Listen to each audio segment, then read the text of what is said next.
So today, we're doing a review on a 2010 Duramax that has just broke 400,000 kilometers. We're going to talk about all of the issues that it's experiencing right now, what this truck was used for, how it's doing fuel mileage, that kind of stuff. Because I just took this truck on a 4,300 kilometer road trip and had to sleep in it for 4 days. So let's go to the shop and have a look at this thing and talk about it.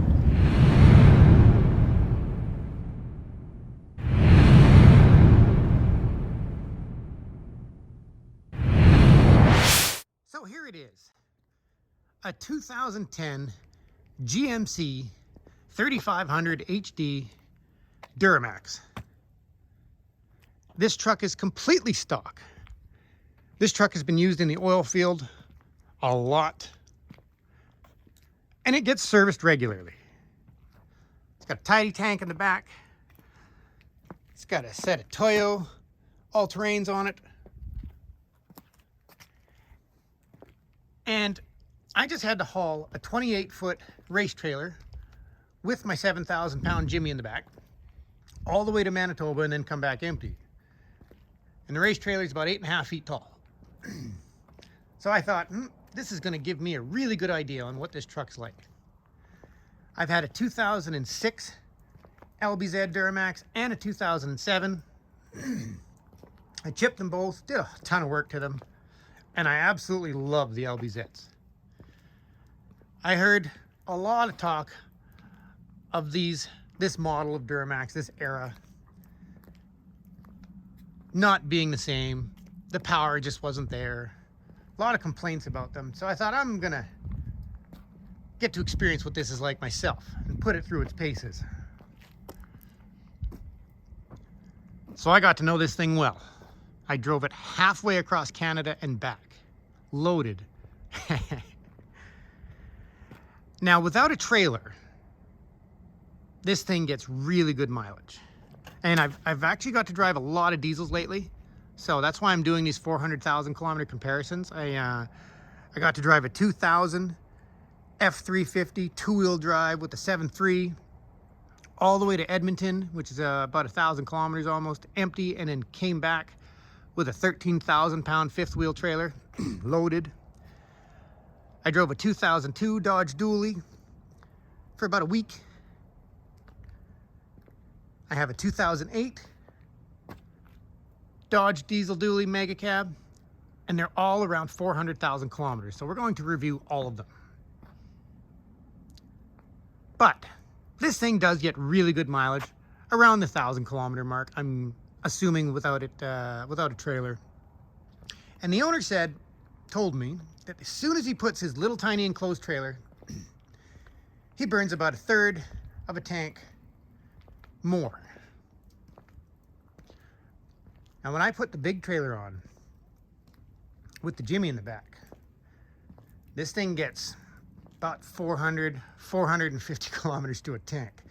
It literally destroyed any fuel economy this truck got. Like, it was horrible. So, it's good empty, it's bad loaded. Power-wise, after hearing what everybody said about the power, this thing doesn't have the same power as the LBZ. I have zero complaints about the power. This thing is totally stock. I never even checked the air filter. And I was impressed. I didn't think it was going to have as much as it did after hearing all the complaints about them. I was very impressed. It has tons of power. Hauling a 28-foot enclosed trailer with my Jimmy in it, it did spectacular.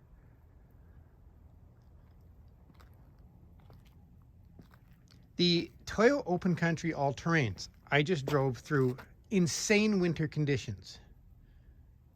We're in Canada. It's heavy winter. It's always insane. These tires are the first time I've ever tried a set of Toyos. I've heard a lot of guys in the oil field say Toyos are the only way to go. And they're right. They're spectacular. They were amazing. Not only that, turned out that my trailer brakes weren't working with a 7,000-pound Jimmy in the back, all the way to Manitoba and back. I had no trailer brakes in winter conditions. Thankfully, being this is an automatic, you can gear it down. And we just took our time. It did wonderful. It does not have an engine brake, which I wish it did. That is a major feature that I love in my Dodge. And this thing, I have to do a service now that I put 4,300 kilometers on it. I got to change the oil and do a detail, because somebody decided they actually want to buy it with 403,000 kilometers on it. It's got a tidy tank in the back because that's what you need when you're in the oil field. So, interior. I actually found, and that's pretty good for 400,000 kilometers. Just a little rip. My Dodge, the whole seat has completely sacked right out. Literally all the foam's just falling when you sit in it. So I have to rebuild my seat in my Dodge. But comfort-wise, this thing was actually really good. I got used to it very quickly. You know when you get in a new vehicle and you do a long trip and it's awkward getting comfortable with it. You're not sure because you're not used to it. Wasn't the case in this one. And I actually had to sleep in this thing. So I slept in the back seat, and I had to move this seat all the way forward and run my feet around the seat and rest them on the door so I could sleep in this thing. And I did that for 4 days. What kind of issues are we experiencing this thing? Well, it seems, not sure what happened here, but the four-wheel drive thing has popped in. And let's just put the key in and see what kind of stuff's popping up in the dash. Service tire monitor system. Yes, it's icy. There's a few more here. I guess I got to start it.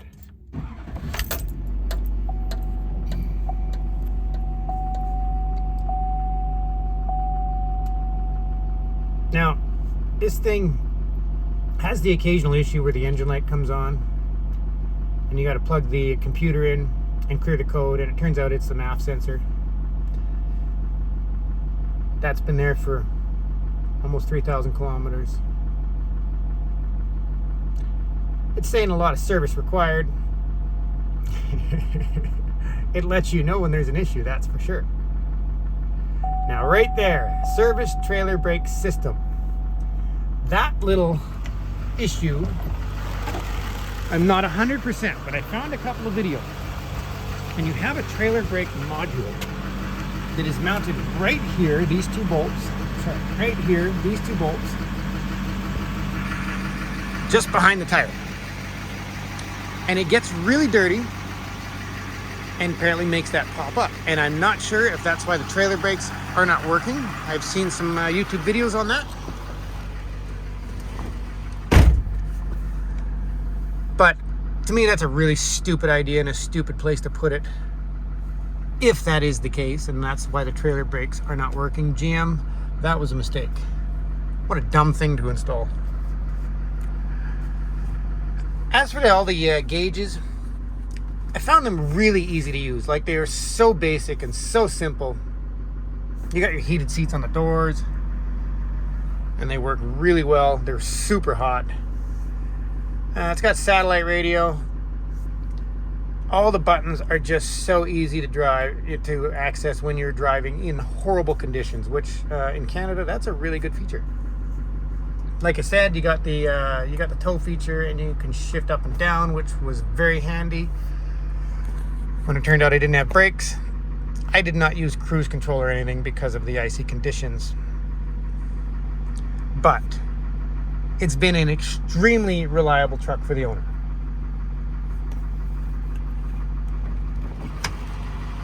So, gotta go for a little drive, go get some oil. It's very quiet. And I ran this truck for 4 days straight. I did not even turn it off at night because I was sleeping in it, and it was minus 11. So I didn't even turn the truck off for 4 days straight. The moldings have just started to fall off. The grill is just starting to get that little flakiness to it. I think my Dodge started doing that around 300,000 K.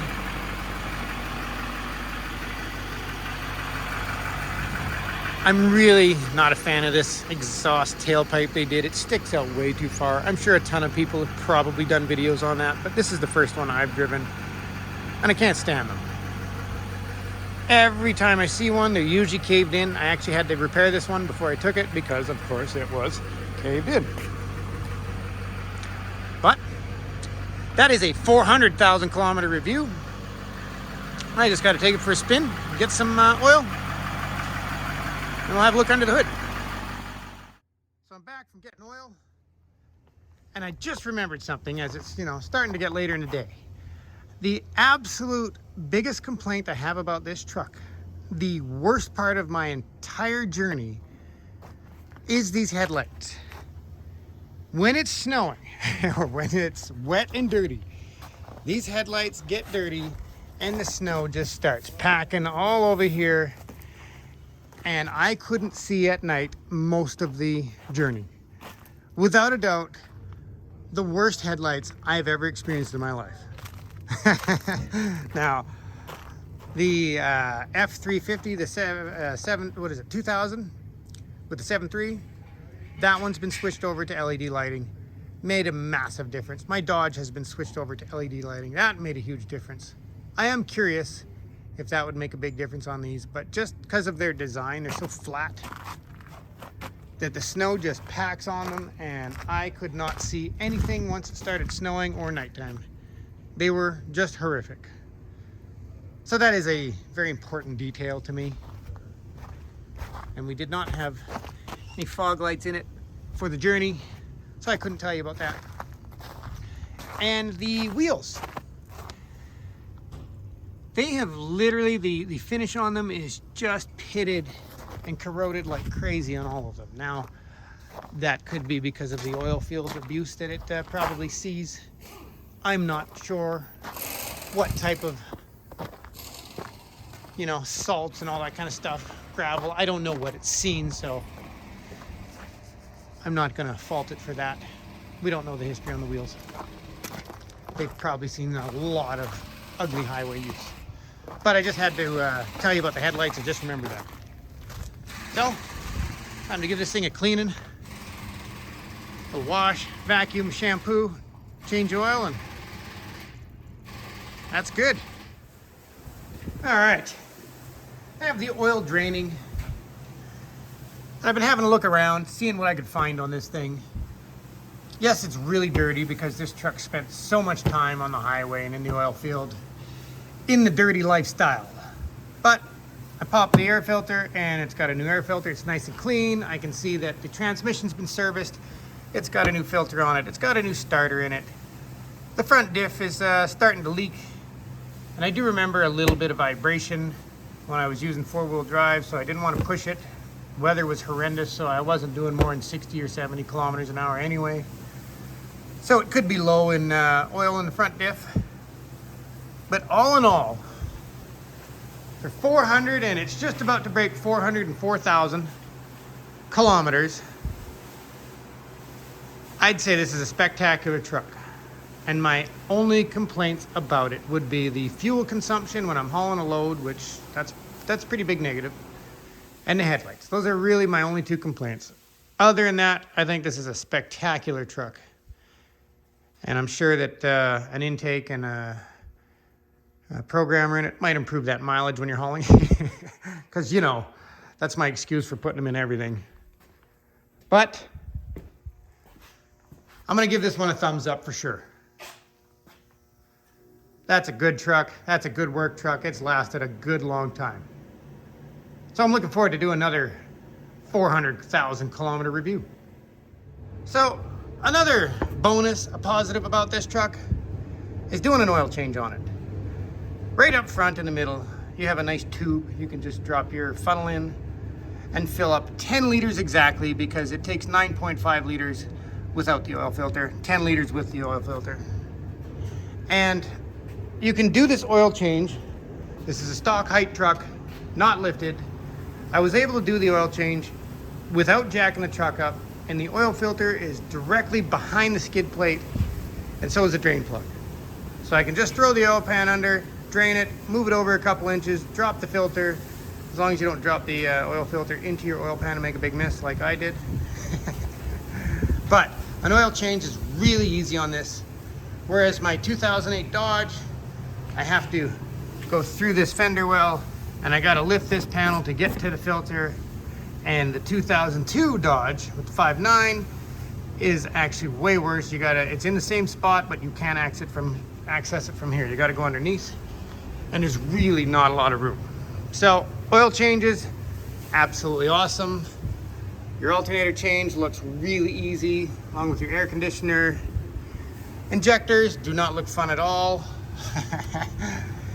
And I've heard the water pump on these suck. I've never done one myself, and I really don't plan on doing one. We're just going to avoid that topic completely. So, and don't forget, I'm not a certified anything. I'm just a guy who likes working on trucks and has a shop. So that's my opinion on this thing. Now I just gotta, what do I gotta do? I gotta wash this thing. It's all vacuum and clean inside. Service is done. Just gotta wash it and drive it home. So let's drive it home. See how it is on the highway. We have ourselves a nice clean 400,000 kilometer Duramax. And I was just thinking, I didn't show you guys what the dash looks like at night. So we might as well do that. Call it a day.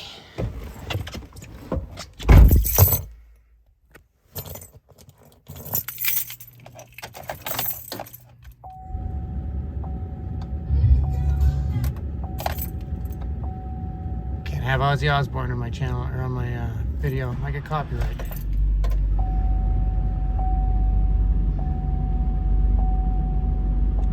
So it's all really nice and clean and simple to read. I have no complaints about the dash either. I like it. And I figured out how that thing was getting popped in. When I vacuum the floor, my head keeps bumping it and pushing it in. So I guess it's a little worn out. But that's it today.